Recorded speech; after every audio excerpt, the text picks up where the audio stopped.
Good morning to all of you.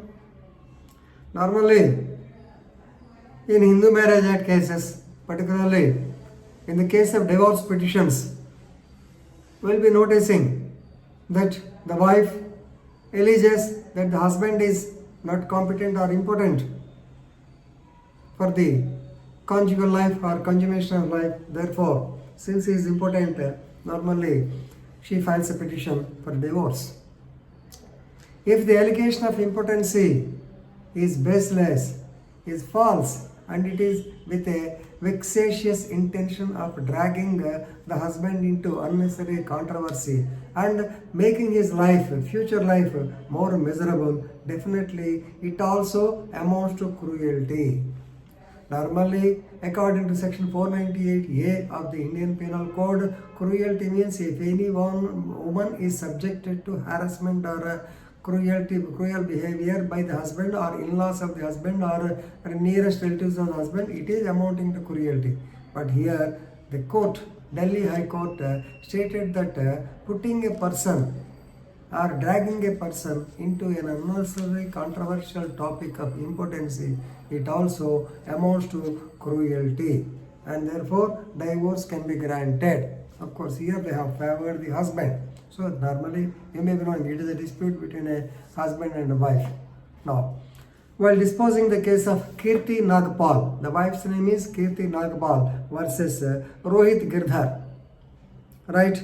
In matrimonial appeal number 92 by 2020 on 20/11/20, about a month back, the Delhi High Court, two judges bench, Manmohan and Sanju Narla, both of them held that the false, baseless allegations of impotency, definitely it will amount to cruelty. Right? Now let us jump quickly into the contents of the petition. Right? So this woman or the appellant, Kirti Nagpal, she is from Delhi. Right? So she filed a petition under section 12(1)(a) and also C of the Hindu Marriage Act 1955, alleging that number one, the husband is incompetent or she could not consummate the sexual life because of the impotency, and C, the consent, they have not informed about the impotency of the people and the consent was taken, and later she was subjected to cruelty and also subjected to harassment for additional dowry by the husband and others. All these are common allegations, you all know, right? So the marriage was performed on I think 24/6/2012 in Delhi. Of course, at that time Mr. Girdhar was in Singapore. So both of them went to, of course, you have to note that Mr. Girdhar was a divorcee and this woman, she was a bachelor. And both of them left for Singapore. Of course, they could not stay for more than 2 or 3 months. She came back to Delhi and definitely she started alleging that that man was not competent for the marriage and he is not potent like that. She has alleged allegations and she came back in August 2012. Till now, they have not reunited. For the past 8 years, they have not reunited, right? So now please remember what is section 12(1)(a). So it is telling you about the voidable marriage. So if it is not, the marriage is not consummated owing to the impotency of the other partner, maybe normally husband, so the marriage can become voidable under section 12(1)(a). Right? Now, the court verified the matter, the trial was conducted. Of course, the family court in Delhi, actually, they have, this man was prepared to say, no, Your Honor, I am not impotent, I am potent. So, they got him tested to Professor Ananta Kumar. Yes, he was tested by Dr. Professor Ananta Kumar, and the professor stated that, yes, this man is competent for sexual, or he is potent, right? As regards the harassment also, of course, she did not prepare any 498A cases or allegations, and at the same time, she could not prove that this fellow is impotent. She could not put any material on record, any expert evidence.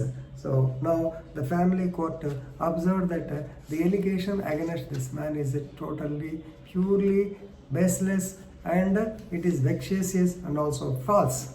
So therefore, since they have been living separately for the past 8 years, so it is, the marriage is irrevocably broken down. Therefore, the divorce was granted to the husband under section 13 of the Hindu Marriage Act. So marriage can be dissolved, and normally it can be dissolved when any of the persons are treated with cruelty. Here, who is treated with cruelty?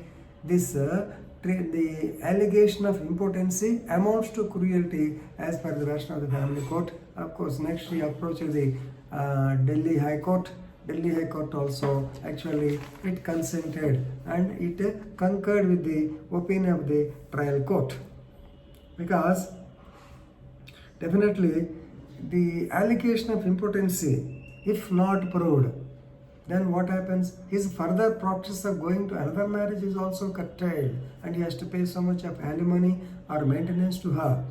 So therefore, with the evidence of Professor Ananda Kumar, who said that Mr. Rohit is competent, is potent, then entire case has gone. Now please remember, this is a good case where normally the people level false allegations that the husbands are impotent, and if you are competent, or if the person, if your client says yes, I am ready for the potency test, please allow him to undergo potency test, and definitely if it is proved, definitely the judgment may come in favor of your client. That's why I am putting this case. Please read the case thoroughly and enrich your legal knowledge as regards to family law. Thank you.